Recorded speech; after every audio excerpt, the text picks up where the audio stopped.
sasabihin ko sa'yo. Kapag in-underestimate mo ako at nagpabaya ka sa akin, first 8 lines pa lang iwan ka na.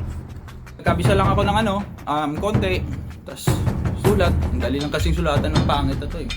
Body bag ka mamaya, tangina mo.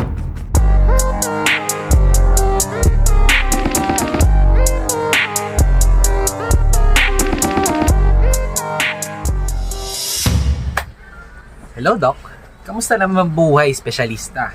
Huwag ka sana mang alipusta ng iba at huwag kang maging elitista. Piling kasi netong doktor yung bars niya special at elite. Kaso ang wex ng pagkakabuo tapos yung boses niya pilit. Sabi na ito na, alam mo ba, bago pa lang makasi yung laban, alam ko na ibibigay ka ni Boss Ash sa akin.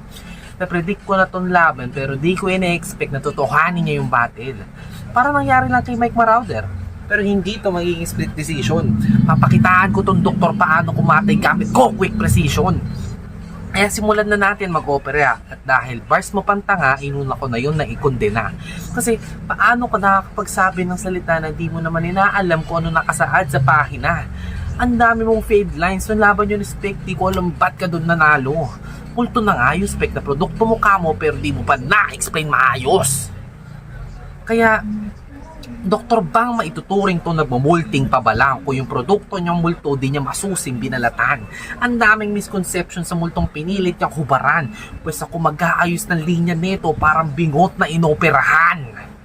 Walang anesthesia kang ooperahin at gagayatin. Di kumagalaw pero ramdam bawat sakit ang tinurok ko ay ibang toxin. Itong feeling lisensyado pumatay papakitaan ko ng tunay na gormen.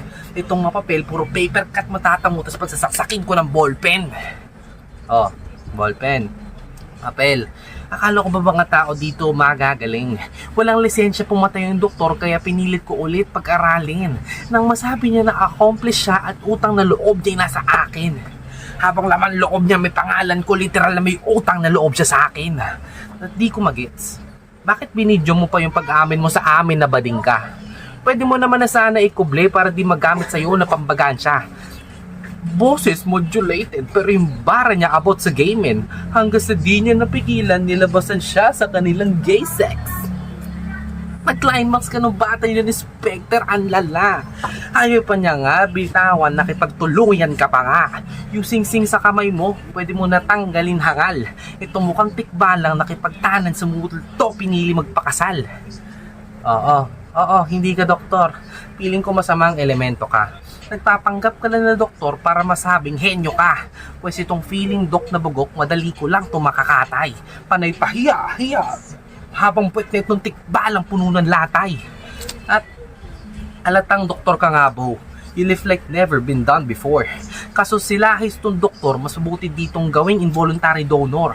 Mas maigi bawasan mga pesting bading na gusto magpakasal and I hope it makes sense. Mabuting katain ko na lang itong pera-peraso and leave this gay doctor dead. Etong doktor na alisos diet, sa akin masasobrahan. Pansat liris ko na namnamin, di niya kaya tanggihan. Hanggang kainin niyo to ng buo, walang lapis na tadyakan. Hanggang sa lumobo tong mata ko, papaputukin ko na para si Buber lang. Hanggang sa laman at mukha magbago, lumobo sa sobrang pananargo. Mahihiya sa mukha niya to, siya'y magtatago. Hanggang sa tong doktor gayahin si Doc Mikey na maging retokado. Hindi lang to basta reference sa 2D. Available din sa kahit anong dimension. Sa daming tumamang angle kay Green, baka sa mukha niyo pinakita kong aggression. Kaya tong feeling professional na wala naman talagang kinuwang profession. Binata-bata ko lang at pinakitaan ko ng tamang pag-execute ng mga angles at lesson. Kaya go nigga go. Boses mo pilitin palalimin. Kada hampas ko sa yung lited matitest ang iyong limit. Itong panggap na doktor mapipilitan umayo sa aking sick na way of curing an ailment. How ironic na doktor ka pero ikaw tong pinagmukha kong patient.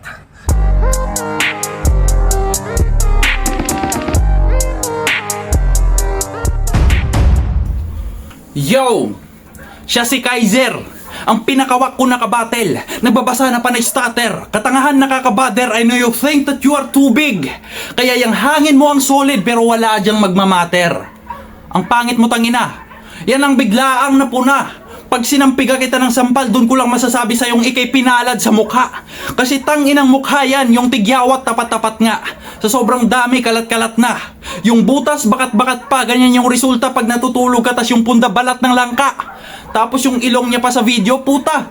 Tamang naka-flex. Sa sobrang laki ng butas kasya, lalagyan ng Vicks. Yang ganyang itsura, di malabong mandurugas ka gago. Pag nangungulangot ka kasya ilang daliri para kang naghuhugas ng baso. Nung napanood ko video mo, yung gigil ko na buo. Yung lyrics niya naku po, generic na pakulo. How ironic na ang laki ng mata mo pero di mo alam kung paano sumilip ng anggulo. Yung laki ng mata, walang pinagbago. Kit ano pang gawin. Ganyan yung tipong kit sa pagtulog nakabuka pa rin.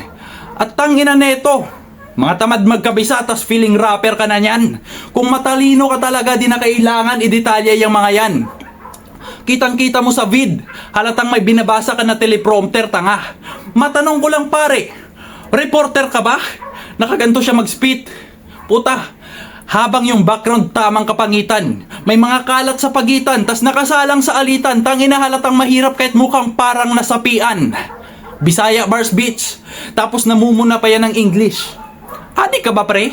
Kasi yung pronunciation ni Nas, tinama niya gamit ang mali. Halatang maliit utak kahit ang laki mong tanga. Sa bagay di alam ng tanga na tanga siya kaya di mo dama. Oh, di ba itsura niya palang dinali? Tamang batuhan ng pintas. Di pa ako umaanggulo ng madami. Walang mahusay na bigkas. Pero ang bawat pagkasabi, lahat ay tunay na likas. Sa linya may mapipiga palagi parang bagong labang sintas. At oo para ako'y Bisaya.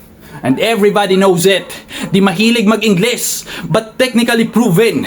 Kayo mga masyadong trying hard kit sinasabi bullshit. May mga pabars-bars pang nalalaman tong mga lyrically stupid. Kaya paano ka pa tatakbo? Kung mga paay nakabaon, kamatayan mo nilakad ko. Uuwi ka nang nakakahon. At ang kada saksak, tatagaktak. Meron pa patak din sa lapag. At para kang basahan nakalatag sapagkat apak-apakan parang nagpapagpag. Kaso di ako nag-i-stick sa flow. Sanay akong tumungga. Mga estilo niyong bitbit pang straw tas pang bano tumugma. Wala akong sinamarize, parang ulam lang nilatag sa aking buod malamang. After nitong battle hindi ka na makakasalang, makinuod ka na lang. Ako yung balakid niya sa tornang malabong mabuwag niya pa. Kasi makakatagos ka na lang naman sa akin pag saktong kaluluwa ka na. Time ina mo.